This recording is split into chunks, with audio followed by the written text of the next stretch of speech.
नमस्कार, next ice Hindi के HOD अंक में आपका स्वागत है।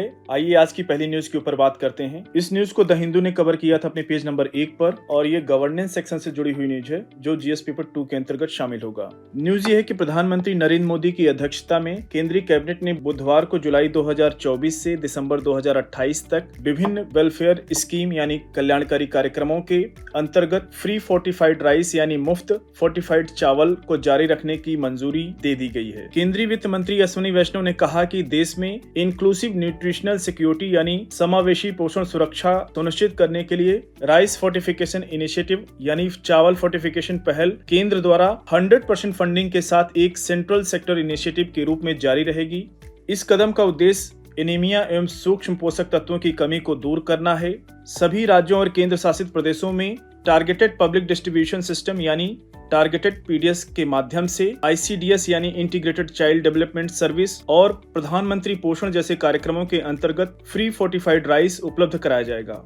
आर्थिक मामलों की कैबिनेट कमेटी ने अप्रैल 2022 में इसे मार्च 2024 तक चरणबद्ध तरीके से लागू करने का निर्णय किया था। तो इस न्यूज पर नजर बनाए रखिएगा, इंपॉर्टेंट न्यूज है। अगली न्यूज की ओर बढ़ेंगे। इस न्यूज को द हिंदू ने कवर किया था अपने पेज नंबर 13 पर और ये इकोनॉमी सेक्शन से जुड़ी हुई न्यूज है जो जीएस पेपर 3 के अंतर्गत शामिल होगी। न्यूज ये है कि RBI यानी भारतीय रिजर्व बैंक ने बुधवार को अप्रैल 2023 से लगातार 10वीं मॉनेटरी पॉलिसी यानी मौद्रिक नीति समीक्षा के लिए अपनी बेंचमार्क ब्याज दर 6.5% पर बरकरार रखी है, लेकिन अपनी नीतिगत रुख को न्यूट्रल यानी तटस्थ करके निकट भविष्य में दरों में कटौती का मार्ग प्रशस्त कर दिया। ब्याज दरों पर यथास्थिति को MPC यानी मॉनेटरी पॉलिसी कमेटी के 6 में से 5 सदस्यों के बहुमत से मंजूरी मिली है। आप जानते हैं कि MPC यानी मॉनेटरी पॉलिसी कमेटी का गठन वर्ष 2015 में उर्जित पटेल कमेटी की अध्यक्षता में सिफारिश दी गई थी, तब जाके MPC का गठन किया गया था। उर्जित पटेल RBI के पूर्व गवर्नर रह चुके हैं। MPC ने टारगेट दिया है महंगाई के लिए, उसकी चर्चा आगे करेंगे हम लोग। MPC के 6 में से 5 सदस्यों के बहुमत से मंजूरी मिली जो 7 अक्टूबर से 3 दिनों के लिए बैठक हो रही थी। आज 10 अक्टूबर हो चुका है, जिसमें 3 नए बाहरी सदस्य शामिल हुए। हालांकि नीतिगत रुख को अनुकूलता वापस लेने से तटस्थता में परिवर्तित करने पर समिति द्वारा सर्वसम्मति से सहमति व्यक्त की गई। साथ ही ग्रोथ यानी विकास का सपोर्ट करते हुए लक्ष्य के साथ इन्फ्लेशन यानी मुद्रास्फीति के टिकाऊ संरेखण पर स्पष्ट रूप से ध्यान केंद्रित करने का संकल्प लिया गया है। आप जानते हैं कि इन्फ्लेशन का टारगेट MPC के द्वारा दिया गया है 4% ±2%, यानी 6% से अधिक महंगाई नहीं होनी चाहिए। अगर 6% से ऊपर जाती है इन्फ्लेशन रेट तो कारण बताना पड़ेगा MPC को क्यों, इसका क्लैरिफिकेशन देना होगा। मॉनेटरी पॉलिसी ने कहा कि वर्तमान में मुद्रास्फीति और विकास के व्यापक पैरामीटर अच्छी तरह से संतुलित हैं। आगे बढ़ते हुए सितंबर में हेडलाइन इन्फ्लेशन में गिरावट उलट होने की उम्मीद है और अन्य कारकों के अलावा एडवर्स बेस इफेक्ट यानी प्रतिकूल आधार प्रभावों के कारण निकट भविष्य में इसके ऊंची बनी रहने की संभावना है। तो इस न्यूज पर नजर बनाए रखिएगा। अगली न्यूज की ओर बढ़ेंगे। इस न्यूज को द हिंदू ने कवर किया था अपने पेज नंबर 14 पर और ये IR सेक्शन से जुड़ी हुई न्यूज है जो कि जीएस पेपर 2 के अंतर्गत शामिल होगी। न्यूज ये है कि प्रधानमंत्री नरेंद्र मोदी 21वें आसियान भारत शिखर सम्मेलन और 19वें पूर्वी एशिया शिखर सम्मेलन में भाग लेने के लिए गुरुवार एवं शुक्रवार को लाओस का दौरा करेंगे। ये कार्यक्रम म्यांमार में महत्वपूर्ण घटनाक्रमों के बीच हो रहे, जहां पर ethnic arm organisation military junta से संघर्ष कर रहे हैं, जिससे रीजनल कनेक्टिविटी और सिक्योरिटी यानी सुरक्षा को चुनौती मिल रही है।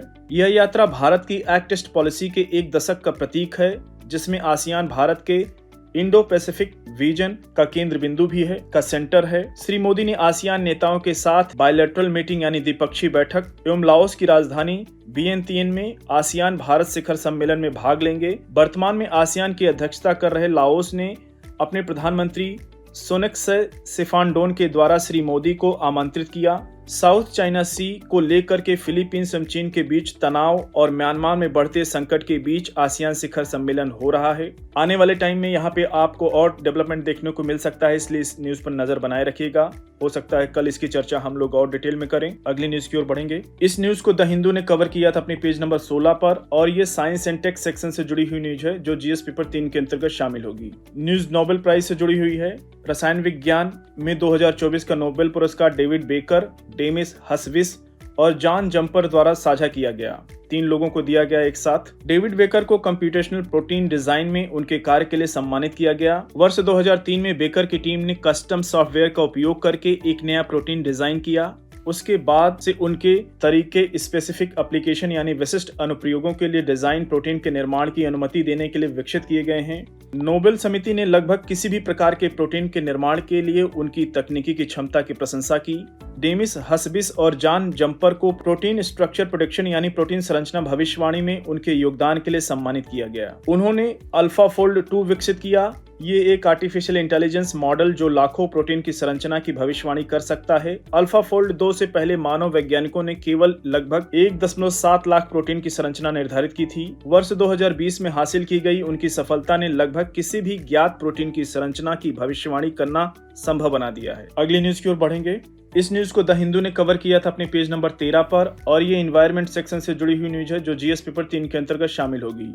वाइल्ड लाइफ यानी वन्य जीवों के समक्ष आने वाले खतरों के द्विवार्षिक संकलन नेचर लिविंग प्लैनेट रिपोर्ट 2024 के लिए वर्ल्ड वाइड फंड WWF यानी वर्ल्ड वाइड फंड के अनुसार वर्ष 1970 से 2020 से मॉनिटर यानी निगरानी किए गए वाइल्ड लाइफ पॉपुलेशन यानी वन्य जीव आबादी के औसत आकार में 73% की गिरावट आई है। रिपोर्ट के 2022 संस्करण में मापी गई गिरावट 69% थी। जारी की गई नई रिपोर्ट में कहा गया है कि dual climate and nature crisis यानी दोहरे जलवायु एवं प्रकृति संकट से निपटने के लिए अगले 5 वर्षों में महत्वपूर्ण कंबाइंड एफर्ट यानी सामूहिक प्रयास करने की आवश्यकता होगी। जियोलॉजिकल सोसाइटी ऑफ लंदन द्वारा मुहैया कराए गए LPI यानी लिविंग प्लैनेट इंडेक्स में 1970 से 2020 में 5,495 स्पेसीज यानी प्रजातियों के लगभग 35,000 संख्या रुझान शामिल हैं। सबसे तेज गिरावट फ्रेश वाटर इकोसिस्टम में 85%, उसके बाद टेरेस्ट्रियल इकोसिस्टम में 69%, मैराइन इकोसिस्टम यानी सामुद्रिक पारिस्थितिकी तंत्र में 56% की सूचना दी गई है। हैबिटेट लॉस एंड डिग्रेडेशन यानी आवास की हानि और क्षरण जो मुख्य रूप से विश्व में एग्रीकल्चर एवं खाद्य उपभोग के तरीकों से प्रेरित है। दुनिया भर में वाइल्ड लाइफ पॉपुलेशन यानी वन्य जीव आबादी के लिए सबसे बड़ा खतरा है, जिसके बाद ओवर एक्सप्लॉयटेशन यानी अतिशोषण, इन्वेसिव स्पीसीज यानी आक्रामक प्रजातियां एवं बीमारियां शामिल हैं। अगली न्यूज की ओर बढ़ेंगे। इस न्यूज को इंडियन एक्सप्रेस ने कवर किया था और ये हिस्ट्री और इकोनॉमी दोनों सेक्शन से जुड़ी हुई न्यूज है जो जीएस पेपर 1 के अंतर्गत और जीएस पेपर 3 के अंतर्गत दोनों जगह ये शामिल होगी। न्यूज ये है कि केंद्रीय मंत्रिमंडल ने गुजरात के लोथल में राष्ट्रीय समुद्री विरासत परिसर के विकास को मंजूरी दे दी है। नई दिल्ली में मीडिया को संबोधित करते हुए सूचना एवं प्रसारण मंत्री अश्विनी वैष्णव ने कहा कि इस प्रस्ताव का उद्देश्य भारत की समृद्धि एवं विविध समुद्री विरासत को प्रदर्शित करना है। अहमदाबाद से लगभग 80 किलोमीटर दक्षिण पश्चिम में स्थित लोथल की खोज स्थानीय ग्रामीणों ने वर्ष 1955 एवं वर्ष 1962 के बीच पुरातत्वविद SR राव के नेतृत्व में आधिकारिक खुदाई से बहुत पहले की थी। उन्होंने इस विशाल संरचना की पहचान समुद्री व्यापार के लिए एक डॉकयार्ड के रूप में की जो 18 से 20 मीटर लंबे जहाजों को बहा सकता था। मोहरों, व्यापारिक वस्तुओं, पत्थर की उपस्थिति के कारण लोथल को मैरीटाइम कॉमर्स यानी समुद्री वाणिज्य का केंद्र माना जाता था। अब देखिए ये न्यूज चर्चा में है तो हो सकता है ये एंशिएंट हिस्ट्री में यूपीएससी क्वेश्चन आपसे 2000 प्रीलिम्स एग्जामिनेशन में पूछ दे, तो लोथल पर अपनी एक बार और हिस्ट्री में जाकर रिवाइज कर लीजिएगा। अगली न्यूज की ओर बढ़ेंगे। इस न्यूज को PIB ने कवर किया था और ये हेल्थ सेक्शन से जुड़ी हुई न्यूज है जो कि जीएस पेपर 2 के अंतर्गत शामिल होगी।